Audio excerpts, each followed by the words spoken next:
السلام علیکم۔ S an Islamic history میں خوش آمدید۔ ایک مرتبہ سلطان محمود غزنوی جنگل کا راستہ بھٹک گئے۔ عصر کا وقت تھا اور سورج تیزی سے ڈھل رہا تھا۔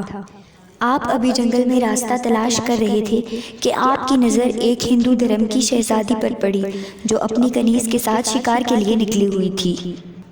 شہزادی اور اس کی کنیز دریا کے کنارے پاؤں ڈبوئے بیٹھی تھی اور وہ اس بات سے بے خبر تھی کہ ان کے پیچھے ایک جنگلی ریچھ کھڑا ہے۔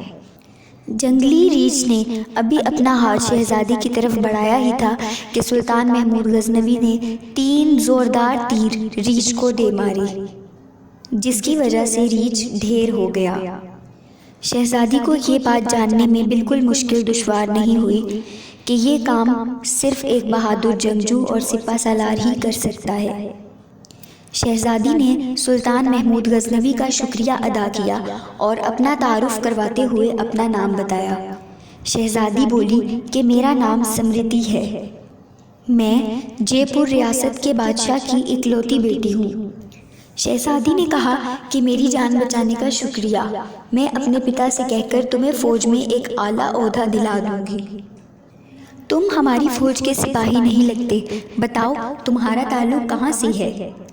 سمرتی اس بات سے واقف نہیں تھی کہ اس کے سامنے کوئی عام سپاہی نہیں بلکہ اسلامی لشکر کے سپہ سالار اور جنگجو موجود تھے، جن کا نام سلطان محمود غزنوی رحمۃ اللہ علیہ ہے، اور ان کے ڈر سے ہی ہندو دھرم کے بادشاہوں کے حلق خشک ہو جایا کرتے تھے۔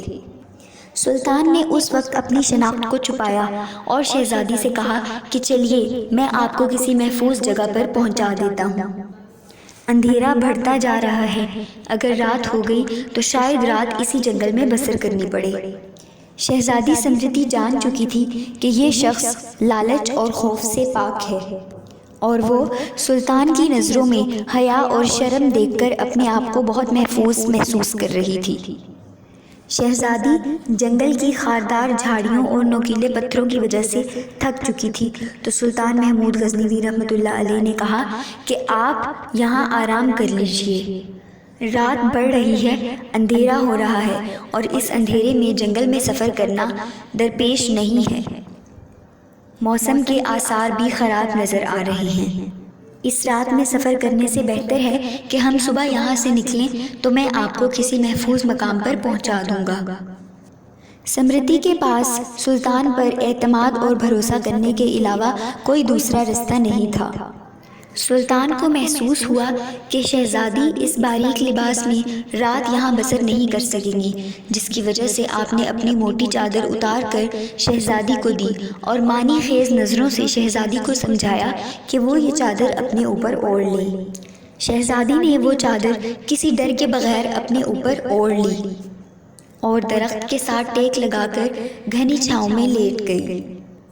شہزادی کی نظر سلطان کی طرف جمی ہوئی تھی، جو نزدیک پڑے ایک پتھر پر بیٹھ کر آگ جلانے کی کوشش کر رہے تھے۔ بالآخر آگ جل گئی، جس کی روشنی میں سلطان کا نورانی چہرہ چمکنے لگا۔ سلطان نے آگ جلانے کے بعد مٹی سے تیمم کیا اور نماز پڑھنے لگے۔ شہزادی کو یہ دیکھ کر ایک جھٹکا لگا کہ شاید یہ تو مسلمان ہیں، اور ایک مرتبہ شہزادی یہ سوچ کر کانپ گئی کہ کہیں یہ شخص غزنی کے لشکر میں سے تو نہیں۔ شہزادی نے سوچا کہ وہ تو لٹیرے ہیں،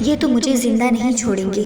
لیکن اگلے ہی لمحے شہزادی اب تک سلطان کے ساتھ گزرے ہوئے وقت کو یاد کرنے لگی۔ شہزادی نے سوچا کہ اگر یہ شخص ظالم اور سفاک ہوتا تو مجھے کبھی بھی ریچھ سے نہ بچاتا، اور یہ سوچنے کے بعد پھر سے شہزادی کا دل اطمینان سے بھر گیا۔ سلطان نے نماز پڑھی اور دعا میں زاروں قطار رونے لگے، جس کے بعد آپ نے اپنا خنجر نکال کر اپنے انگوٹھے پر رکھا اور اسے زور سے دبا دیا۔ یہ سب دیکھ کر شہزادی سمجھ گئی کہ یہ شخص مجھ سے گفتگو میں بے تکلف نہیں ہونا چاہتا۔ جب صبح ہوئی تو سلطان نے کہا کہ شہزادی اب ہمیں یہاں سے چلنا چاہیے، اور کچھ دور جا کر سلطان کو ایک سفید پتھر پڑا ہوا ملا جو کہ اس کے ساتھی نشانی کے طور پر وہاں چھوڑ گئے تھے۔ وہ پتھر دیکھ کر سلطان سمجھ گئے کہ یہی وہ رستہ ہے جہاں سے ان کے ساتھی گزرے ہیں۔ پرانے زمانوں میں پتھر چھوڑے جاتے تھے تاکہ اپنے ساتھیوں کو رستہ بتایا جا سکے۔ سلطان نے شہزادی سے پوچھا کہ یہ گاؤں آپ ہی کی حدود میں نظر آتا ہے۔ شہزادی نے گاؤں میں جانے کے بعد گاؤں کے مکھیا کو بلاوا دیا اور کہا کہ انہیں 2 برگرفتار گھوڑے چاہیے۔ شہزادی نے سلطان سے کہا کہ اے اجنبی شخص، تم کس مٹی سے بنے ہوئے ہو؟ پہلے تم ساری رات خنجر سے اپنا زخم کریدتے رہے اور تم نے میری طرف کوئی توجہ نہیں دی۔ اگر تم چاہو تو ہم تمہیں اپنی سلطنت میں لے جائیں گے اور تمہیں بھاری انعام و اکرام سے نوازیں گے۔ تو سلطان گھوڑے پر سوار ہونے کے بعد بولے کہ شہزادی، میں اپنا زخم اس لیے کریدتا رہا کہ کہیں آپ کا حسن میرے ایمان کو زد نہ پہنچا دے اور میری توجہ میرے درد کی طرف رہے، آپ کی طرف نہ پہنچے۔ شہزادی نے کہا، کیا تمہیں یہ موقع گنوانا چاہیے تھا؟ کیونکہ ہم سے ملنے کے لیے لوگ اپنی ریاستوں کو بھی گنوا سکتے ہیں۔ تو سلطان کہنے لگے کہ شہزادی، میں مسلمان ہوں اور میں محمد مصطفیٰ صلی اللہ علیہ وآلہ وسلم کا غلام ہوں۔ میری نظر آپ کے جسم پر نہیں بلکہ اپنی روح پر تھی۔ شاید میرے جسم سے اس کا داغ ختم ہو جاتا، لیکن میری روح سے اس کا داغ کیسے ختم ہوتا؟ میں اپنے نبی صلی اللہ علیہ وسلم کو کیا منہ دکھاتا؟ مجھے یہ گوارا نہیں تھا، کیونکہ الحمدللہ میں ایک سچا مسلمان ہوں۔ یہ سب کہہ کر سلطان نے شہزادی سے اجازت چاہی تو شہزادی کہنے لگی کہ اے اجنبی، تم اپنا نام اور اپنی فوج کا نام تو بتاتے جاؤ۔ سلطان نے گھوڑے کی رکابیں کھینچی اور شہزادی کو کہنے لگے کہ میرا نام سلطان محمود غزنوی ہے اور میں غزنی کی فوج کا سپہ سالار ہوں۔ یہ کہہ کر سلطان نے اپنے گھوڑے کو ایڑ لگائی اور دوڑا کر آنکھوں سے اوجھل ہو گئے۔ یہ اسلامی سلطنت کے سچے اور پکے اور اللہ اور اس کے رسول کے وفادار غلام تھے۔